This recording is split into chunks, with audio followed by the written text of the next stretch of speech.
It's obviously like trading strategy wise, you cannot get their source code. Some of the information they put out there on interviews they grant, if you're smart, you can put the dots and pieces together and know that, okay, they're watching from the higher time frame, they consider chart patterns, they consider candlestick formation, they consider trends, lines in the market, they consider macroeconomics and geopolitics, you know. And once you have that summary, bro, you're good to go. That's, I would say, it's the summary of what shaped Kojo Forex that you're seeing today. Wow, that's really, phenomenal. The right word is phenomenal, because I can see that your personality or your persona is an embodiment of three classes of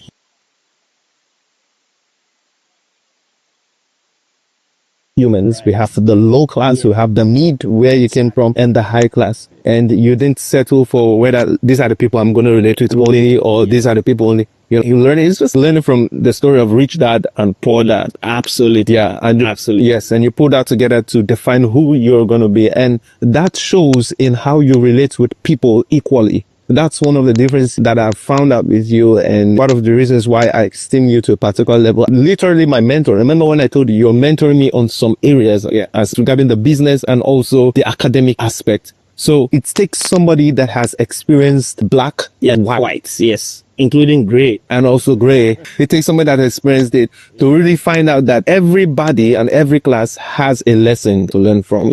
That's very phenomenal. So let's fast forward. Tell us a little about your forex trading journey. What inspired you to get into forex trading majorly? A news came to me yesterday when I was interviewing Rick, and I figured that you were not Kojo Forex in the beginning. The name of your brand, it was something else. So you tell us about that.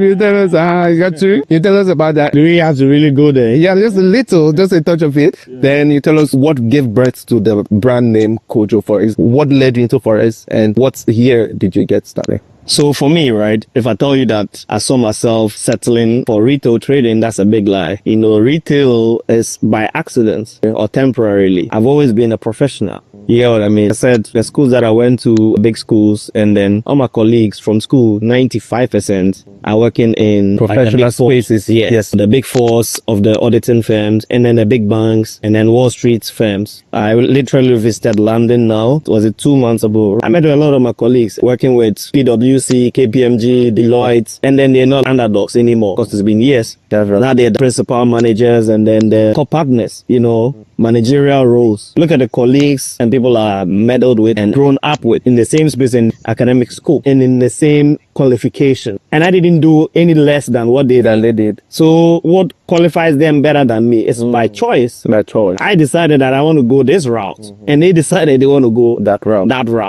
don't know if I'm making sense. I could have been anywhere that I wanted. There was nothing stopping me. Not like, okay, I didn't pass this course or I didn't read this. Some people have a funny way of just stereotyping you. The moment you're a little bit out there, you choose to show your lifestyle of them. Then people, you got some ill-gotten money or what, right? One time, out of sheer spite, said my senior high school results or a timeline, and the people were marveled with the A's. And so you're really smart. Did you think I was doctor? They were shocked. A's, I A's, 6 A's. And 2 B's out of 8 subjects. And then they were marveled. Bro, you got to think less of me just because I chose, but I'm saying it has always been me going to the professional route. I wanted to be on Wall Street. One of the movies that inspired me was Wolf of Wall Street. When I used to watch how they were dealing on the trading floor, I always saw myself working in those corporates, making those big mergers in the also, financial sector. That's why I started with the Ghana Stock Exchange. When I went there, it was the calmness and so dull, no activity, not hot we see in the Wall Street movies and all of that. And then the trading volume, not matured yet. Eventually we're going to mature some way, somehow. But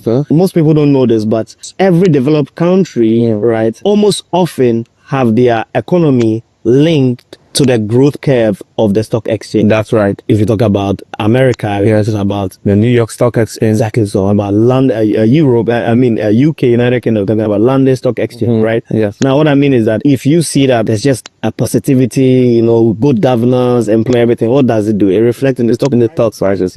Stocks are going high, and suddenly if you're hearing about, violence and noise on the days, exactly, you can see how tight. But in our part of the world, it's absolutely disjointed. You get me? Because there's not a lot of locals heavily invested in the market. Right?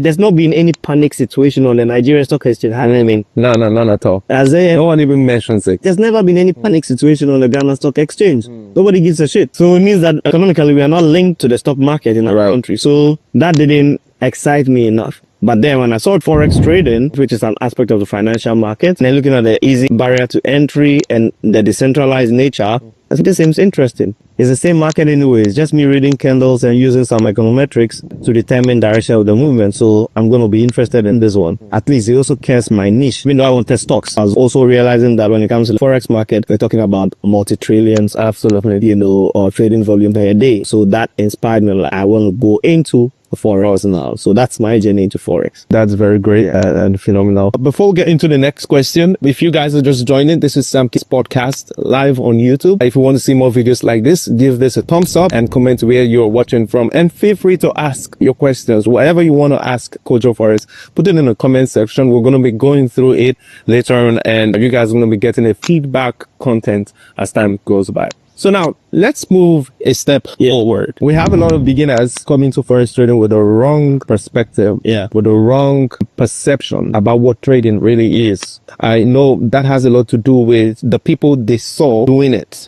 And mostly they come into trading and they feel it's something you're just going to learn how to buy and sell, how to use MetaTrader 5 and start copying signals, and the next thing you become rich in the nearest future. Or some people who get on social media platforms and they tell you this strategy is not working, you're not making money in Forex trading because you are trading like a retail trader. You know, rich people, they look at the long time frame, the monthly time frame, the 4-hour time frame. You need to learn how to trade the market like the institutions. Now, this is what your mentors will not teach you. But if you click the link below, you will get my course that will teach you how to look at the market like the institutions do. And when you do a lot of background checks on these people, you barely see them upload contents of them trading. So this is one of the things that have misled a lot of people in this space. So what is your contribution on that and your advice to anybody who want to start Forex trading, and also those who are already trading but they want to level up in their game? If there's any space that has a lot of charlatans and oil sellers, then it's the Forex industry. It's also one of the industries that has so many uneducated people posing themselves out as professional financial advisors. Because again, barrier to entry is non-existent. Non-existent means that you can just wake up and be a Forex trader. Absolutely. Nobody's going to say, why is your license? Why is your this? You feel me? I get it. My sister, who's probably selling by the roadside, I can change her name on social media to what effect, and she's your colleague. At that point, true or false? That's right. The more the sacrifices you have done, you know, to probably get somebody fun hair, $20,000, writes gold, some random opportunity, suddenly she takes 20,000 on it. She probably has a track record that half of the people in the industry will be named. You do get a question. Right. So it makes sieving out the right people to look up to very difficult, because anybody can wake up and be anybody at all in the market. It goes on to talk about what you're saying, where people talk about what institution this, what, and you have to be watching this time frame and the strategies. And this is, none of those guys have even walked past those buildings before. Right. I get it. None of those guys have even seen Wall Street. None of those guys have even seen the London Stock Exchange or the financial hub, which is the Canary Wharfs, you know, where all the big institutions are, the Citibanks, all Goldman Sachs and all of those things. So if they've not even passed by the building, talk more about having relationship with people that do the real trading. You get what I mean? Right. And it's not so long until you realize that when it comes to how those people look at the market, it's extremely different from what we do on the retail side. For the most part, those people don't even trade the same instruments as us. Do you get what I mean? Yes. When I say instrument, they don't trade gold, they don't trade this instrument, but I mean the product.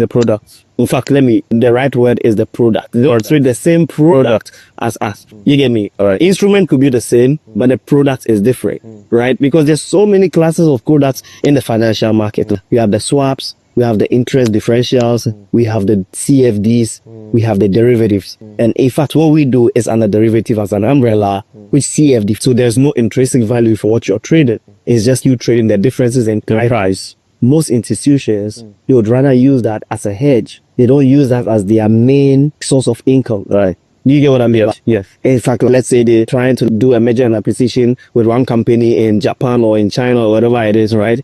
And then you anticipate that there's going to be exchange rate risk, right? They can tell for that risk by using a derivative instrument, which could be a futures or a forward or a CFD. You get what I mean? Yes. That CFD could be in pound, dollar, gold, depending on the situation they're trying to curtail. You get what I mean? But when it comes to side, we only have access to a CFD product, which is mostly provided by brokerage industries. And those retail brokers, they're very different from institutional brokers. Absolutely. You get what I mean? Yes. You can wake up and become a retail broker. That's right. You know why? Because the platform is a mimicking platform. The platforms that we use as retail, MetaTrader 4, MetaTrader 5, and CTrader. You can create your own trading platform, match traders in the heat of all these Prop-Firm waves. You see how so many platforms suddenly started springing. People were taking advantage of that hype. Market share had extremely dominant by MetaTrader 4 and 5. So suddenly, the Prop-Firms came out. Not Prop-Firm per se. People started also springing up their trading platforms.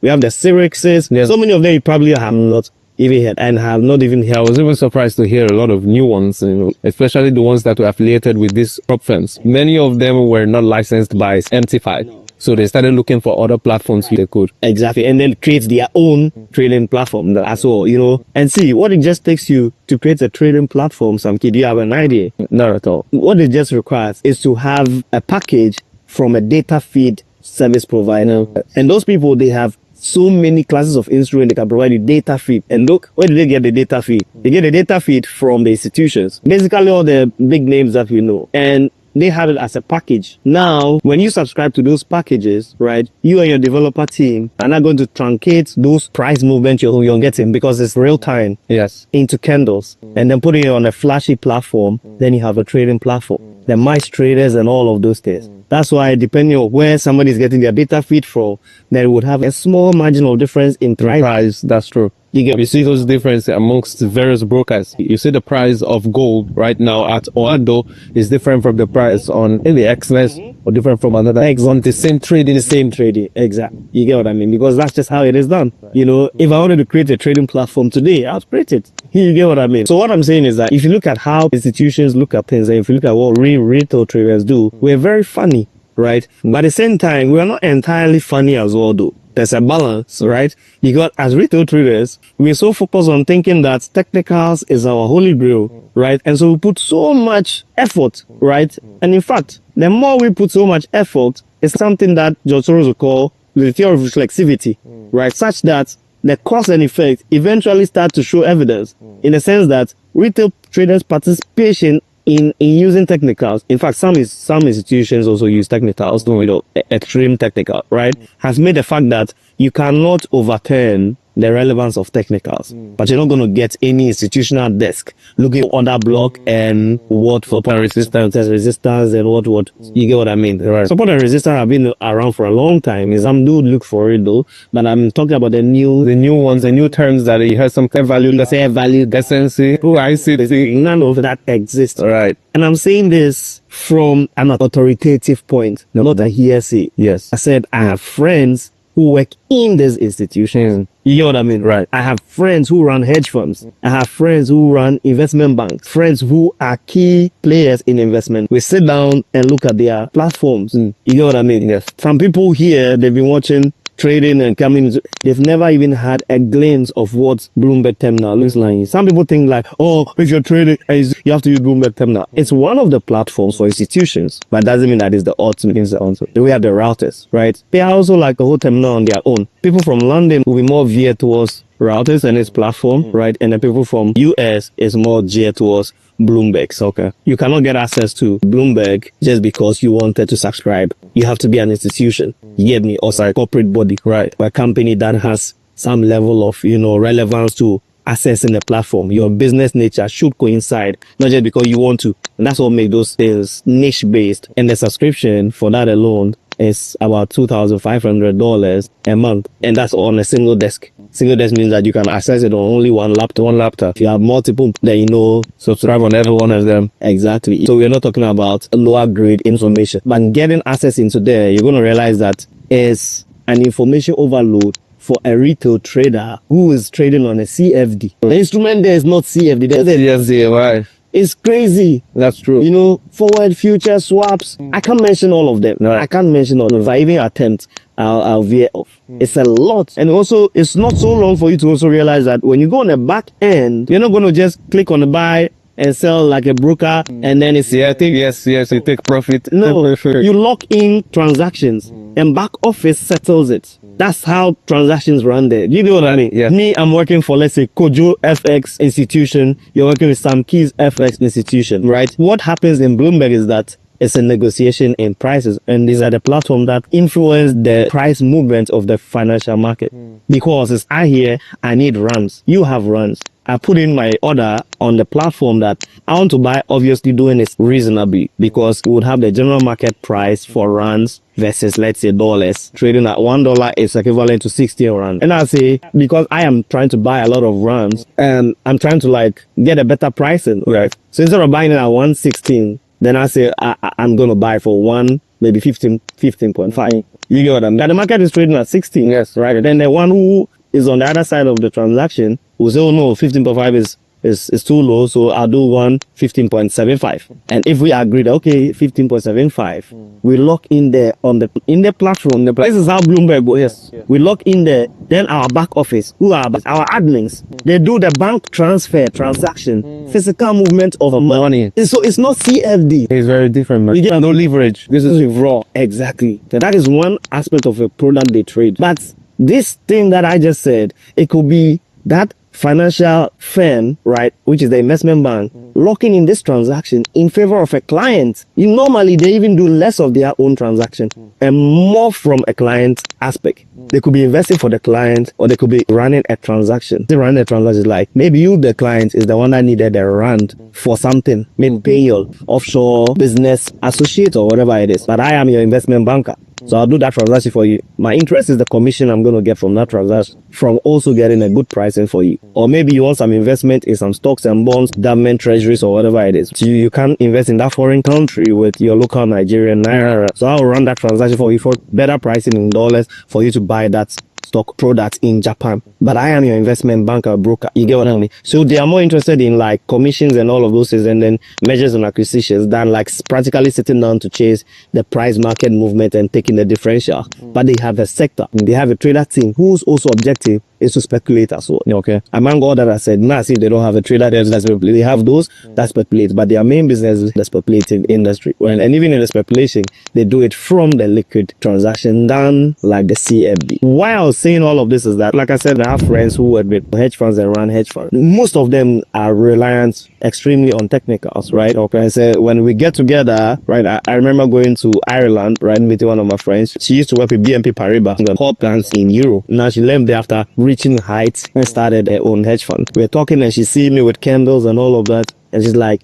why do I have so much confidence in these lines that are flowing? Because she's so reliant on macros. You get what I mean? Watching interest rates, watching inflation, watching this geopolitics and connecting the dots, and doing like, medium to long term trades. And I'm just there looking good, candle wicks. Best anything I hear right here. You get what I mean? But let me buy here, let me do this. It does work for us. We pay differences. We do make profit, right? Now, I'd had to teach her my technicals because I reckon that she was letting money off on the table. You're stuck up there waiting for a long time when you could just like come a little lower to take advantage of intermittent price movement. You're not necessarily like scalping, right? You know what I mean? But like a little bit of the swings. If you trade in between intraday swing, you get what I mean? Or position trading and a swing. You get what I mean? Right. Not rather than just getting so stuck up there. And she was surprised when I explained the strategy from a logical perspective, not just theory. Okay, you ask somebody, why do you think the market should come to the fair value? Because it must come there. Now,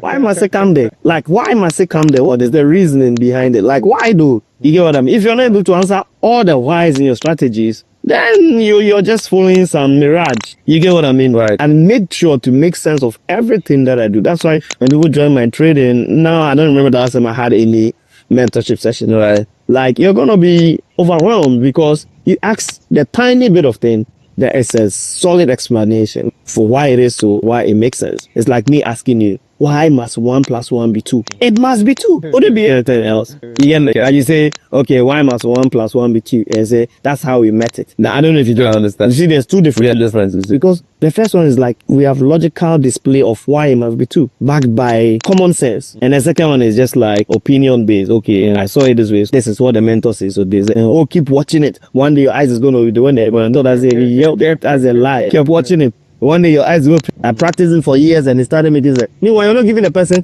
the reason why it should make sense. So bringing that topic in broad, like, you know, but we're far from getting that part of things out. Absolutely, guys. It's just like you open my brain up and you start putting information. Now, literally, at this point, I'm seeing reasons to even study more in finance. And that takes me to my next question. Yeah. Many people think Forex trading is what you do when education has failed. For example, people go to the university now, they feel like, they are not serious. They say school is scams. Especially a lot of people in South Africa, you know, those younger boys, super generations, many of them didn't take education seriously. They be like, oh, I found something that gives me money. Yep. I believe that there's something more than making money from the charts or making money from trading. Yeah. I believe that we are born to become much more than that. And for us to become the highest level of beings that we are born to be in, it's important that we take advantage of every opportunity to learn from the educational sector. So my question here is, what's your best advice to anyone who wants to balance education and Forex trading? Right. So see, this question that you asked, let me let you understand it from the bigger picture. CFD, which is Forex trading at the level at which retail trading do it, where we do it, right, is presented from a gambling perspective. Like, it's similar to what you do with a betting, because it's like no intrinsic value. You just put your hard-earned money, and you're seeing the money reflected there, and then you're buying. You say, I just bought GBP, I just bought this. Where is it?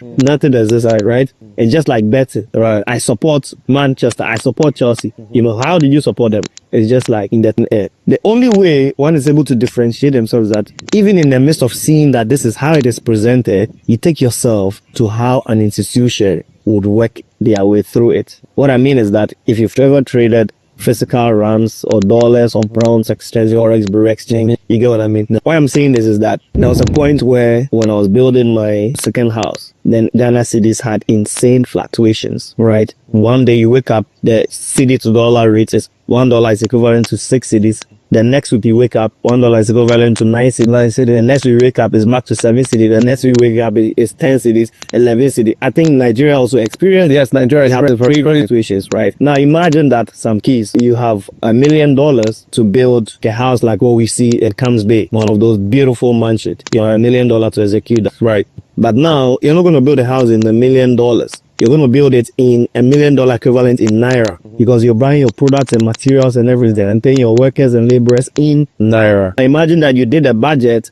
$1 equivalent to 1,000 Naira, which means that you have billion. Exactly. Now, this comes with inflation, because every economy has a way, inflation has a way of driving its movement with exchange rates. By the way, some of them, they are closely tied, some of them, they are delayed. What I mean by tied and delayed is that when exchange rate moves from $1 to 10 cedis to $1 to, let's say, 30 cedis, every price in the country will change. Yes. Everybody will increase their prices, right? Immediately. What I mean is that at that point, it makes up for it. You get me? Yes. Which is when you're holding the dollar and you're doing the transaction. Because for a cement that was costing, let's say, 100 cedis, will now cost maybe 100 cedis. So the exchange rate, which has increased, make up for the differences. So you'll not be at a loss. You get me? Right. An economy where they are not closely tied, when it happens like that and then the local prices are not changing as fast as the exchange rate, then you, the developer, or whoever is holding the international currency, you are at an advantage. Because now you're going to still get higher value in terms of exchange, but lower price, because price has not caught up. Yeah. But all of this, you must manage it while you're having those transactions, right? You know, that is where you display your skills of a trader. That's right. You have to literally go and open Nigerian exchange rates versus the dollar, and use the candles to speculate. Absolutely.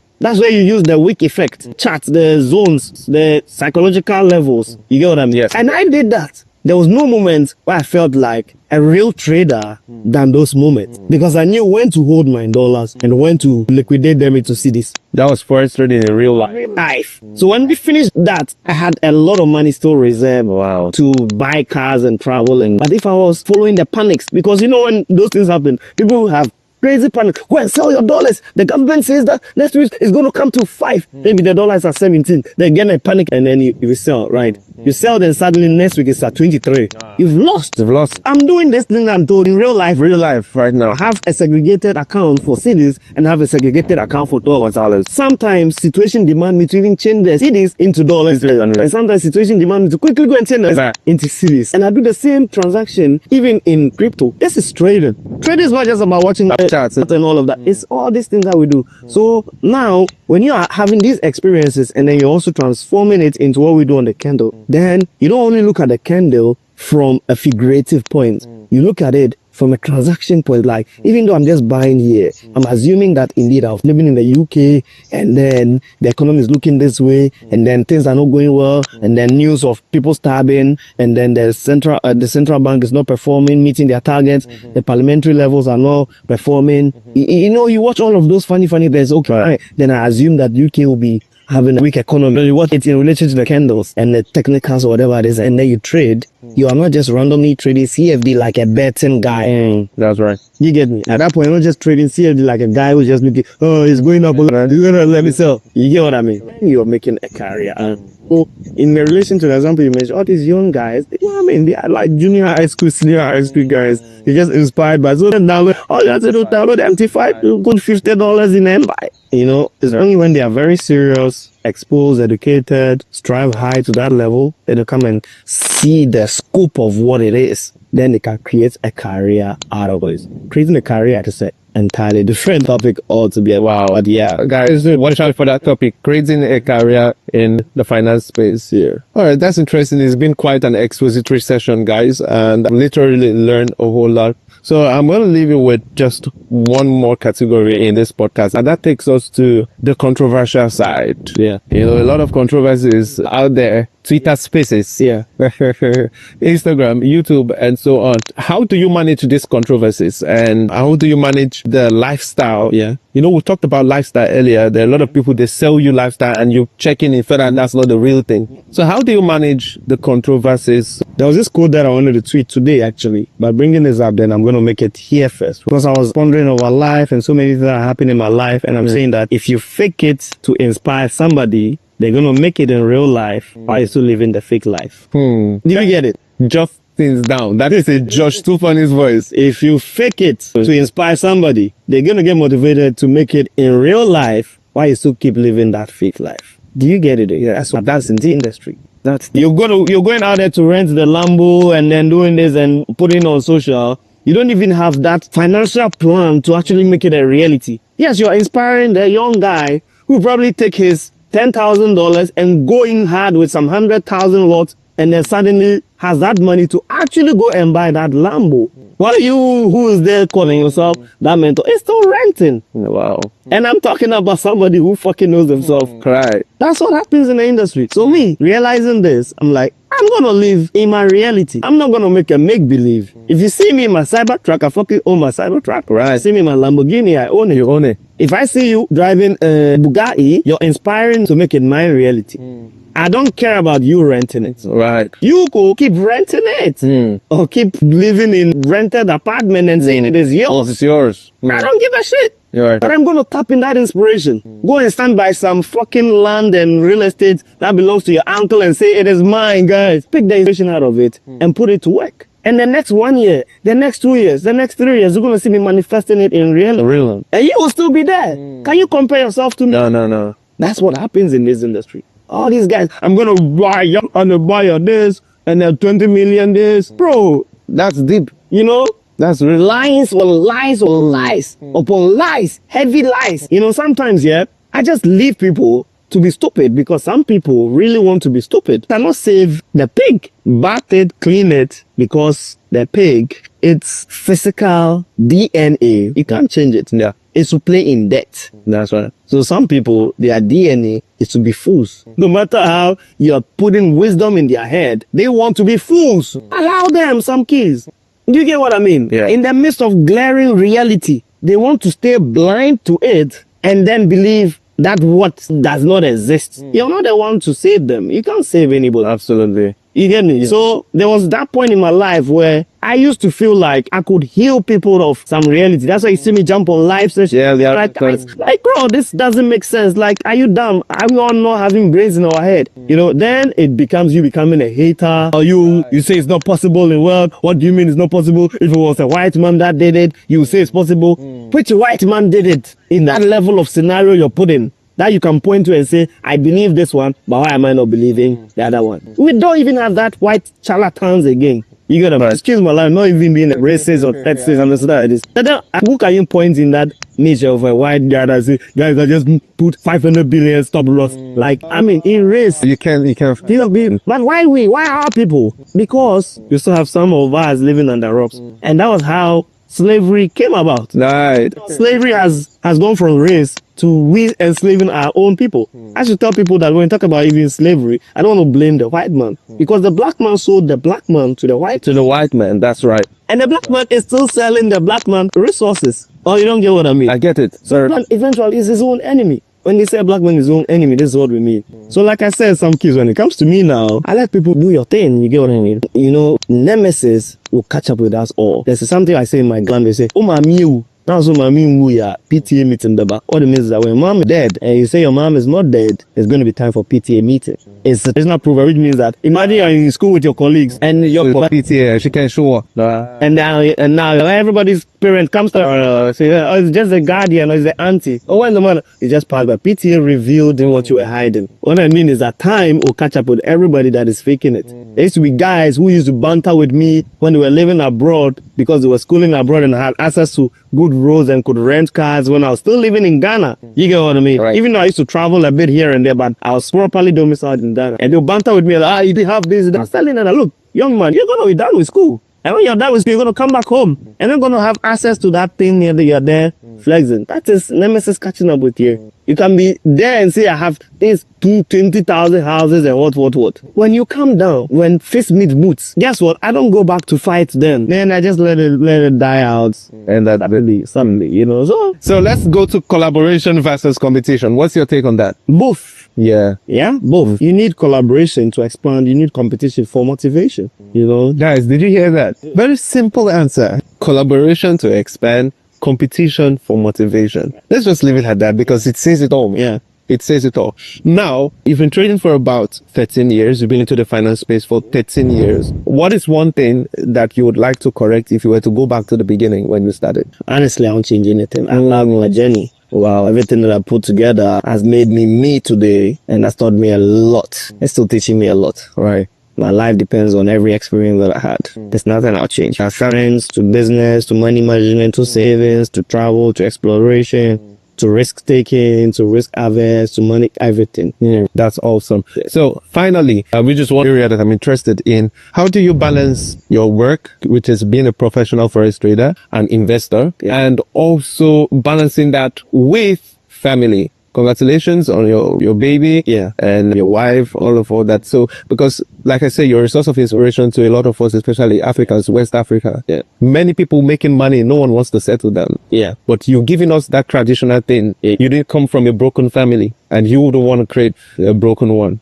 So how do you balance that? And for the most people that doesn't want to settle down, some kids, let's not say it's by choice, like resources. All this your mentors. Some are still living in red tech spaces. Forget it. Like, all these boys where they show you things, bro. They don't get. Oh my God! Then they parade for you. Guess what? They come Dubai, come Burton. Bro, they're still living in, Airbnbs and apartment and hopping and patching, We have guys who've been in Dubai years before we came there and they've never shown you their house. And they're always parading on social. I don't show up. I don't do this. Bro, we're not saying show off. Do you live on a tree? Oh, so at least let us see. Always have curtains behind you with something. Yeah, $20 billion and this, but no. Like, let us feel your environment. Let us say. Is that I'm saying that we'll go stand somewhere and take videos and say, yeah, this is my, I get it. But it's only, it doesn't cost much to be real. You talked about my name that I used to, in high school, they used to call me Sissoko. And then at one point, then became the real, because I'm so much of a realist. I don't like make believe. If it's possible, it's possible. If it's not possible,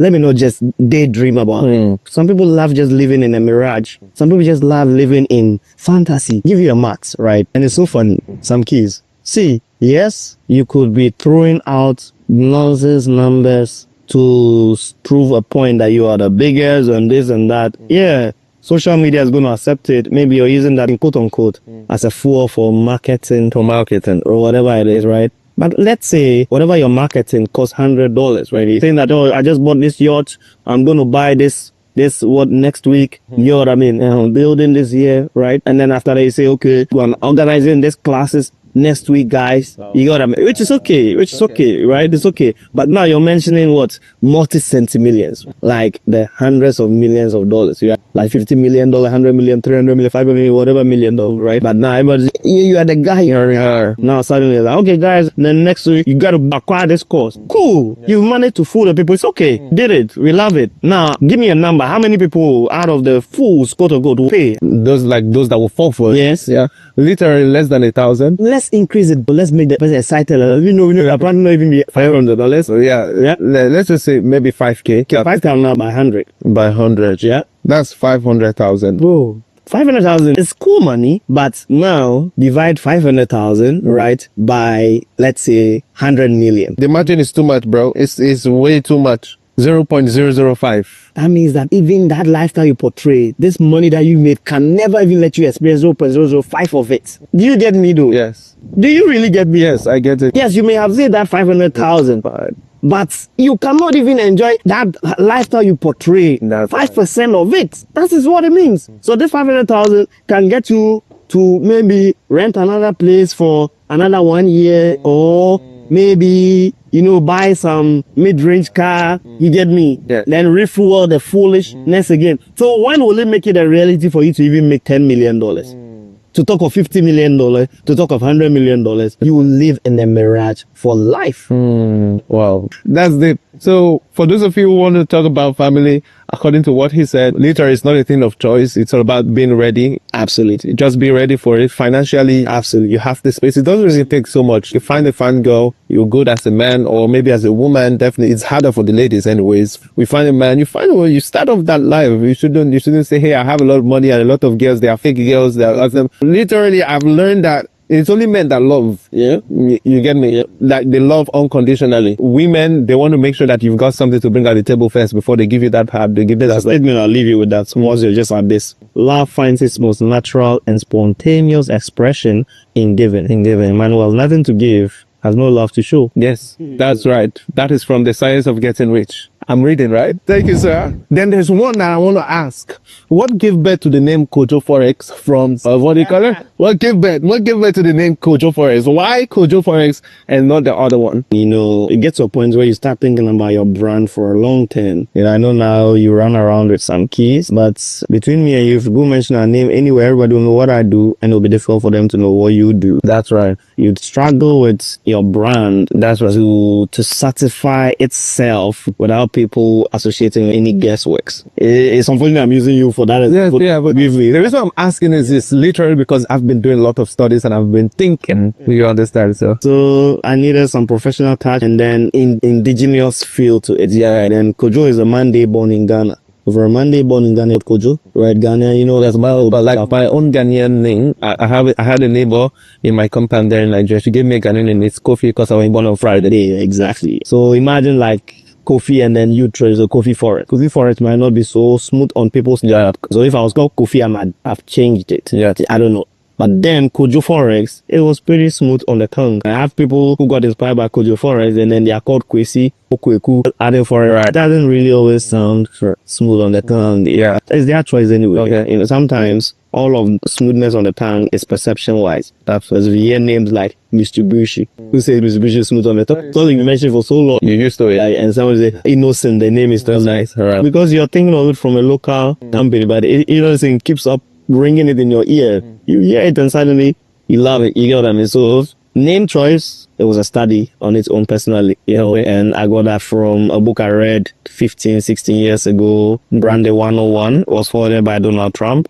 Proper book if you want to understand branding. So then I coined the Kojo Forex, right? But I don't take the credit for it entirely, because then I was living with one friend called Richard. Shout out to him wherever he is. I was exploring options for him, like, oh, what should I do? I want to change my brand and then have a synchronized name across all socials.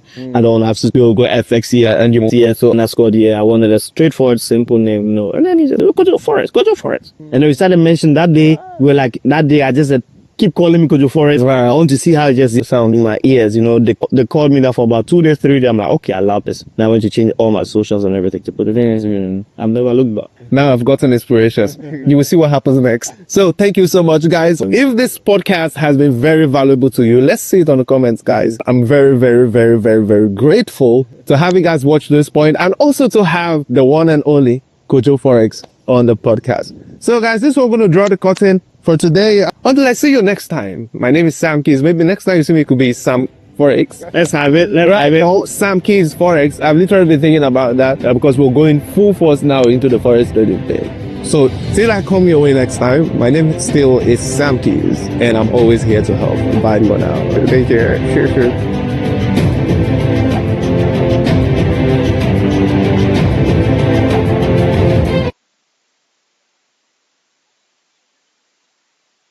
253.8% return in a single year. What is the one thing that you could point towards that allowed you to achieve such a result? I would say the one thing that allowed me to achieve that result, and things that I've learned over the last probably 5 years of my trading, is if you would have just invested $1,000 every month into the QQQ for the last 20 years, you'd have over $1 million today. He is a futures trading world champion with a return of 253% in a single year, and studied under the great Larry Williams, who achieved the highest return in the trading championship, is the one and only Kevin McCormick. It's very difficult to outperform the market on $1 billion. And that's where I see the opportunity for the retail traders. They don't understand is you're more nimble. You can get in and out. In this episode, Kevin exposes the reality that hedge funds, Wall Street, venture capitalists, and money managers all face when it comes to trading. He reveals how retail traders just like you have a massive edge over Wall Street. The reality is most hedge funds, venture capitalists, and